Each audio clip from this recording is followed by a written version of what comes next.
இங்க ஒருத்தன் ரொம்பவே உறைஞ்சு போன ஆத்துல மீன் பிடிச்சுக்கிட்டு இருக்கிறான். அப்போ தூரத்துல ஒரு மனித கை உறைந்த நிலையில வெளியே நீட்டிக்கிட்டு இருக்கிறத பாக்குறான். பக்கத்துல போய் பாக்குறப்போ அந்த கையில ஒரு தங்க மோதிரம் இருக்குது. இது யாருன்னு தெரிஞ்சுக்கிற ஆர்வத்துல அந்த இடத்துல இருக்கிற பனிக்கட்டிகளை உடைக்க ஆரம்பிக்கிறான். திடீர்னு அதுல இருந்து ஒரு ஆளோட பொணம் வெளியே வருது.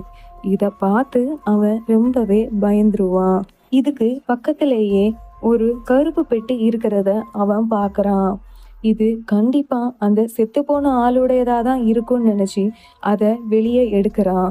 அதுல இப்போ என்ன இருக்குன்னு தெரிஞ்சுக்கிறதுக்காக அந்த கருப்பு பெட்டிய உடைக்க ஆரம்பிக்கிறான். அப்போ அந்த பெட்டிய திறக்கிறப்போ பொட்டி நிறையா பணம் இருக்குது.